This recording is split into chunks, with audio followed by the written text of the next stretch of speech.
একটা YouTube channel যখন শুরু করা হয় তখন কিন্তু সেটাতে সাবস্ক্রাইবার থাকে না, যেই কারণে ভিডিও আপলোড করলে সেই ভিডিওতে কিন্তু ভিউজ আসে না। এই যে ভিডিওতে ভিউজ আসে না, এর কারণে কিন্তু একজন ইউটিউবার মানসিকভাবে ভেঙে পড়ে। এবার ব্যাপার হচ্ছে, ইউটিউব চ্যানেল নতুন যখন থাকে সেই চ্যানেলে ভিউজ আনার যে পথটা রয়েছে সেটা কি। আজকের এই ভিডিওতে আমি আপনাদেরকে সম্পূর্ণ একটা প্রসেস শেয়ার করব, যাতে আপনারা আপনার নতুন ইউটিউব চ্যানেলে ভিউজ নিয়ে আসতে পারেন। আপনার যদি সাবস্ক্রাইবার সংখ্যা শূন্যও থাকে তাহলেও আপনি কিন্তু ভিউজ আনতে পারবেন। অলরেডি এই বিষয় নিয়ে অনেক ভিডিও কিন্তু আপনি ইউটিউবে পেয়ে যাবেন। সেখানে বলা হয়েছে যে এই সেটিংসটিকে অন করলেই ইউটিউবে কিন্তু ভিউজ চলে আসবে। তো কোনো প্রকার সেটিংস অন করে কখনোই কিন্তু ভিউজ আসে না। ভিউজ আনার কিছু কিন্তু রুলস রয়েছে, সেই রুলসগুলোকে যদি আমরা ফলো করি তাহলে কিন্তু অবশ্যই ভিডিওতে ভিউজ আসবে। আজকের এই ভিডিওতে আপনাদেরকে সম্পূর্ণ প্রসেসটা শেয়ার করব। এর জন্য অনুরোধ করব ভিডিওটা সম্পূর্ণ আপনারা দেখুন, এখান থেকে কিন্তু আপনারা একটু হলেও কিছু জানতে পারবেন। তো হ্যালো বন্ধুরা, আপনারা দেখছেন all Bangla tips YouTube channel. আমি আপনাদের সঙ্গে রয়েছি বাবন। তো আসুন বেশি দেরি না করে আজকের ভিডিওটি শুরু করি। সবার আগে আমাদের একটা জিনিস জানতে হবে, সেটা হচ্ছে ইউটিউবের ভিডিওতে ভিউজ কিভাবে আসে। দেখুন, যখন আমরা একটা ইউটিউব চ্যানেল নতুন স্টার্ট করি, স্টার্টিংয়ের দিকে কিন্তু আমাদের সাবস্ক্রাইবার সংখ্যা শূন্য থাকে।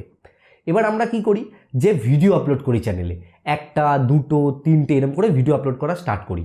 শুরুর দিকে আমরা যখন ভিডিও আপলোড করি, আপলোড করার পরে সেটাকে পাবলিশ করার পরে আমরা কিন্তু ভিউজ একদম পাই না।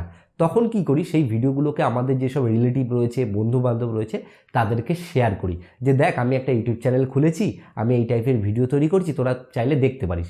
সেখান থেকে কিছু সংখ্যক যারা আমাদেরকে ভালোবাসে তারা আমাদের ভিডিও দেখে এবং চ্যানেলটিকে সাবস্ক্রাইব করে।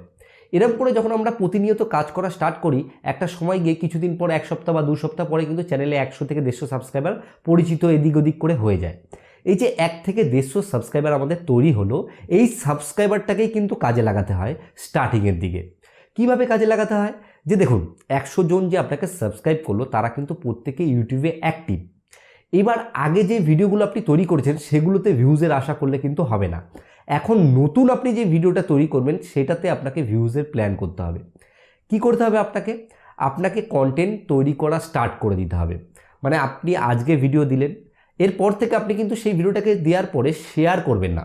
আপনি ভিডিওটা আজকে আপলোড করলেন, আবার কালকে আপলোড করলেন, পরশু আপলোড করলেন। আপনি কনসিস্টেন্সি মেনটেন করে ভিডিওটা আপলোড করতে থাকবেন। এই ভিডিওটা আপনি মোটামুটি 30 দিন বা 50 দিন আপলোড করবেন, রেগুলার মেনটেন করে। মধ্যেখানে কোন কোন রুলস ফলো করবেন, যে দেখুন, অনেকেই বলে যে টাইটেল ভালো করে লিখতে হবে, ট্যাগ ভালো করে দিতে হবে, ডেসক্রিপশন ভালো করে দিতে হবে, ভালো করে থাম্বনেল বানাতে হবে। এগুলো তো আলাদা ব্যাপার রয়েছে। এগুলো আপনি যখন 30 থেকে 40টা ভিডিও তৈরি করবেন, আস্তে আস্তে আপনার মধ্যে কিন্তু এগুলো ডেভেলপ হবে। কারণ দেখুন, প্রথম দিন আমরা যখন একটা ভিডিও তৈরি করি, আমরা ভাবি যে এই ভিডিওটা পারফেক্ট হয়েছে। ওই ভিডিওটাই আমরা যখন 10 নম্বর দিন গিয়ে আবার 10 নম্বর ভিডিও তৈরি করব, তখন ফার্স্ট ডের ভিডিওটা যদি দেখি, তাহলে দেখবেন অনেকটা কিন্তু আমাদের কন্টেন্ট আপগ্রেড হয়েছে।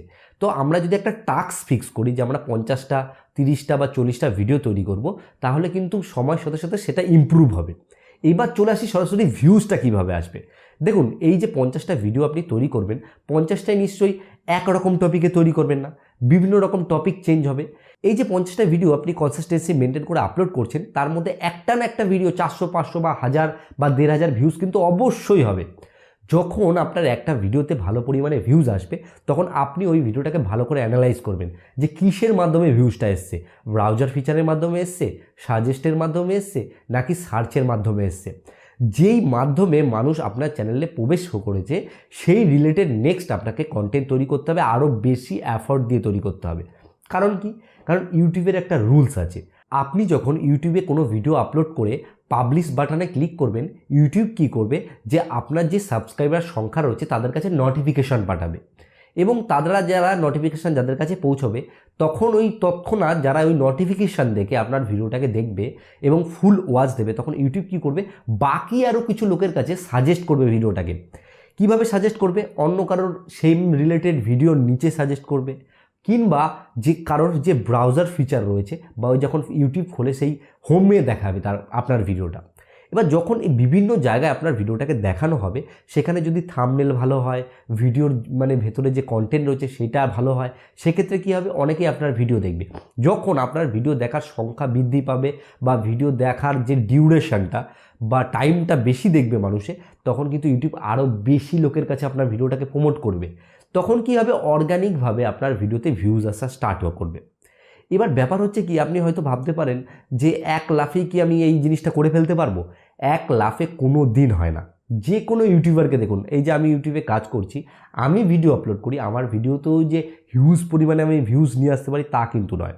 পুরোটাই ডিপেন্ড করে হচ্ছে অডিয়েন্সের টেস্টের উপর। সব সময় আপনাকে জানতে হবে আপনি যেই অডিয়েন্সটা তৈরি করেছেন, 500 হোক, 1000 হোক, 100 হোক, 200 হোক, তারা কি জিনিস দেখতে পছন্দ করে, তাদের পছন্দের জিনিসগুলো কিন্তু আপনাকে ডেলিভার করতে হবে।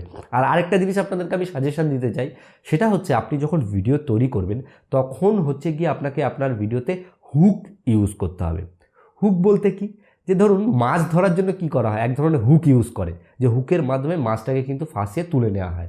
সেরকম কি করতে হবে, যেহেতু মানুষের এখন অডিয়েন্সের যে অ্যাটেনশন স্প্যান সেটা কমে গেছে, মানে মানুষ শর্ট কন্টেন্ট দেখতে পছন্দ করছে, আর এই সময় এসে লং ফর্ম কন্টেন্ট তৈরি করতে গেলে স্টার্টিংয়ে ভিডিওর আপনাকে এমন কিছু তথ্য বলতে হবে যে এই ভিডিওর মধ্যে এই আছে, এই ভিডিও দেখলে এই হয়ে যাবে, বা একটা অবাক কিছু ক্রিয়েট করতে হবে, হাইপ ক্রিয়েট করতে হবে, এবং সেই জায়গাটাকে দেখার জন্য আপনার অডিয়েন্স কিন্তু বাকি ভিডিওটা দেখবে। এরকম কোনো ম্যাজিক কন্টেন্ট আপনাকে কিন্তু আপনার চ্যানেলে করতে হবে। আমি আগেও অনেক টিপস দিয়েছি যেখানে আমি বলেছি যে এই এই জায়গাগুলোকে ফলো করলেই কিন্তু ইউটিউবে ভিউজ আনা সম্ভব। অন্য কোনো সেটিং বা কোনো কিছু কিন্তু ইউটিউবে ভিউজের জন্য কোনো কিছুই ডিপেন্ড করে না। আর 2024 সালে এসে অনেক কিছু কিন্তু পরিবর্তন হয়েছে, সামনের দিকে অ্যালগোরিথম আরও বেশি পরিবর্তন হবে, অনেক কিছুই কিন্তু চেঞ্জ হবে। আপনাকে কি করতে হবে, লক্ষ্য রেখে কাজের দিকে এগিয়ে যেতে হবে। একটা কথা সবসময় মনে রাখবেন, কন্টেন্টই হচ্ছে কিং। কন্টেন্ট যত ভালো হবে ভিউজ তত পরিমাণে আসবে, এবং সবাই যেটা করছে তার থেকে একটু হলেও ভালো কিছু করতে হবে। কন্টেন্টের কোয়ালিটি ভালো আনতে হবে, ভালো পরিমাণে স্ক্রিপ্ট করতে হবে, ভালো থাম্বনেল বানাতে হবে। এগুলো তো কমন বিষয় হয়ে গেছে। এই জিনিসগুলোই যদি একটু লক্ষ্য রাখেন তাহলেই কিন্তু আপনার ভিউজ আসবে। আর একটা কথা আপনাদেরকে অনুরোধ করব, যে যারা এখনও চ্যানেলটিকে সাবস্ক্রাইব করেননি আমার, অবশ্যই তাড়াতাড়ি সাবস্ক্রাইবটা করে দিন, তাহলেই তো আমি আপনাদের জন্য নতুন নতুন আরও কন্টেন্ট নিয়ে আসবো। তো এই ভিডিওতে আর বেশি বকবক করবো না। যদি ভিডিওটি ভালো লাগে অবশ্যই একটা লাইক করবেন। আর যদি ভিডিওতে কোনো কিছু ভুল মনে হয়, বা মনে হয় যে এই জায়গাগুলো আরও এইরকম টাইপের বলা যেত, বা এই জায়গাটা আমি ভুল বলে ফেলেছি, তাহলে ছোটো ভাই হিসেবে বা দাদা হিসেবে ক্ষমা করে দেবেন। আর ভিডিও শেষে বরাবর আমি যে কথাটা বলি, আপনারা সুস্থ থাকুন, ভালো থাকুন, অল বাংলা টিপস চ্যানেলের সাথে সদা সর্বদা জুড়ে থাকুন।